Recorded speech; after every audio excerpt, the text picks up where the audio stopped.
tout le monde, c'est Luc Elementix et aujourd'hui on se retrouve pour une nouvelle review de magazine.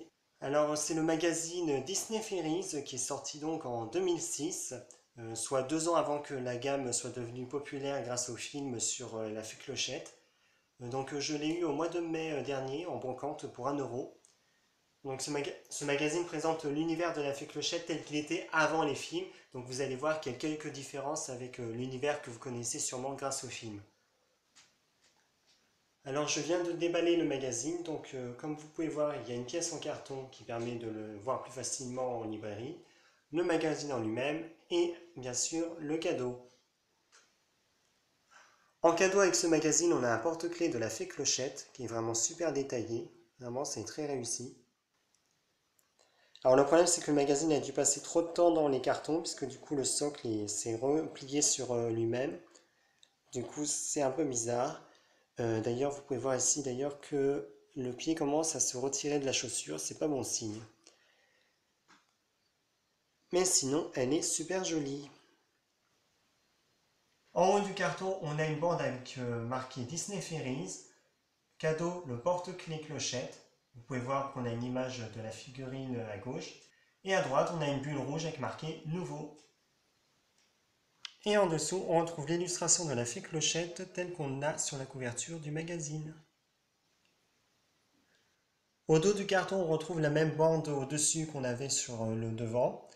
Et on a une présentation de plusieurs pages du magazine avec le contenu, donc jeux, des 2 BD, le poster, la page des amis, les faits, des tests, et comme vous pouvez le voir, le magazine était édité par les éditions Disney Hachette Presse au prix de 3,50 €.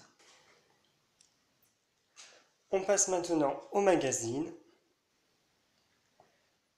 Sur la couverture du magazine, on retrouve le logo Disney Fairies avec l'image de la fée Clochette tenant une baguette magique. En dessous, il y a marqué le monde secret de la fée Clochette. À gauche, il y a marqué dès 7 ans, 3,50 €. Et au-dessus du logo, on a marqué mai 2006, numéro 1. Sur la couverture, on découvre une illustration de Clochette qui nous fait chute au milieu des feuilles. À côté, il y a marqué ta BD, le pouvoir de Prila. Et en dessous, test, quelle rêveuse es-tu? Ton poster, Clochette et Prila. Et vous pouvez voir à gauche une image justement de la fée Prila qui est sur un champignon. En ouvrant le magazine, on tombe sur un message de bienvenue de la fée Clochette qui nous dit « Je vole avec toi ». C'est la façon dont les fées se disent bonjour. À droite, on a le sommaire et vous pouvez voir au milieu une image du pays imaginaire qui nous montre plusieurs lieux comme la grotte du dragon Quito, la baie des pirates, la baie des sirènes et bien sûr la clairière enchantée. Sur la première page, on a une présentation de la fée Clochette avec son talent qui est réparer les marmites et les poêles, son symbole qui est une clochette. On a aussi son caractère et ce qu'elle aime. Et ce que j'aime bien, c'est que parmi ses amis, on a Peter Pan. Alors je serais bien curieux de savoir s'il fait une apparition dans la BD, puisqu'on ne le voit pas dans les films. Et ça, je trouve ça un peu dommage. Enfin, j'aurais bien aimé le voir.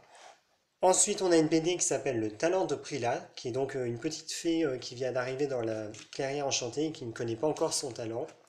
Donc Clochette arrive et se propose pour lui faire visiter la clairière enchantée. En chemin, elle rencontre plusieurs fées comme par exemple Bec qui est la fée des animaux ou encore Rani qui est la fée de l'eau. Et bien sûr l'antipathique Vidia.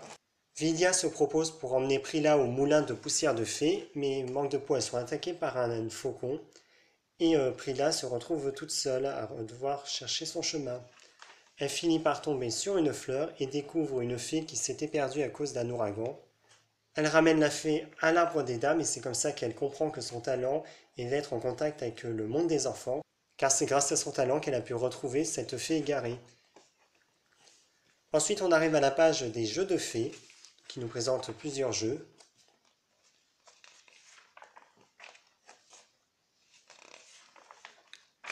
Au milieu, on a le poster avec Clochette et Prila, donc il n'y a que ce poster-là. Et on a une présentation de la fée Bec, qui est donc la fée des animaux, et aussi donc la première version de Noah. Ensuite, on a une page de test qui nous permet de savoir quelle rêveuse on est. Alors moi, j'ai pas besoin de faire le test, je sais que je suis un très grand rêveur. Ensuite, on a une rubrique qui s'appelle la page des amis, qui permet d'écrire et de parler de sa meilleure amie. À droite, Clochette et ses amis nous montrent quels sont les messages qu'on peut faire avec des feuilles ou bien des noix ou encore des plantes. Ensuite, on a une présentation de la fée Vidia, qui est l'un des rares personnages de l'univers Disney Fairies qui n'a pas beaucoup changé avec les films. À droite, on a une publicité pour les romans Les Fées de l'Arc-en-Ciel. Ensuite, on arrive à une BD qui s'appelle Comme le vent, où on retrouve les fées en train de faire un déménagement. Mais Vidia ne vient pas les aider, alors Prila se dévoue pour essayer de la convaincre. Arrivé chez Vidia, Prila découvre donc la collection de trophées de Vidia, et Vidia se propose de lui montrer comment elle récupère les plumes et les autres trophées chez les animaux de la clairière enchantée. Prila finit par lancer un défi à Vidia, elle se propose de voler une plume de faucon, et elle finit par y arriver d'ailleurs, et donc Vidia se retrouve obligée à aider les autres fées. À la fin du magazine, on retrouve bien entendu les solutions au jeu et on a une nouvelle présentation d'une fée qui s'appelle donc Fira et qui est donc la première version de Iridessa, la fée de la lumière. Et au dos, j'adore parce qu'on a une superbe illustration de l'arbre d'âme qui nous montre là où habitent chacune des fées. Donc on a la chambre de Clochette, de Terence, la reine Clarion, Prila, Fira, Bec, Lily, Rani et Bess. Et tout en bas, on a le salon de thé et l'entrée et la cour. Alors je trouve juste dommage qu'on ait le texte en bas de l'illustration, ce qui est vraiment dommage. Et à droite, on a une feuille avec marqué Rendez-vous le 5 juillet pour Disney Fairies numéro 2. Voilà, c'était ma review du premier numéro du magazine Disney Fairies, le monde secret de la fée Clochette. Alors j'ai beaucoup aimé ce magazine, j'adore l'univers des fées tel qu'ils l'ont fait avant les films. J'aurais aimé trouver les autres magazines, mais je pense que ça ne va plus être possible puisque ça remonte quand même à plus de 10 ans. Pour info, si ça vous intéresse, les BD qui sont sortis dans ce magazine sont également été adaptés en roman pour la Bibliothèque Rose en 2007.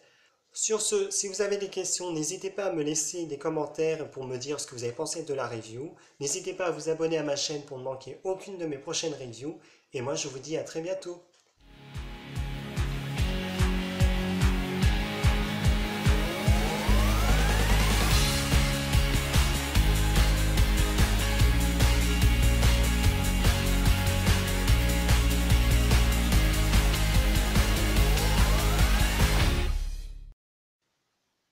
Plus fort que Michael Jackson.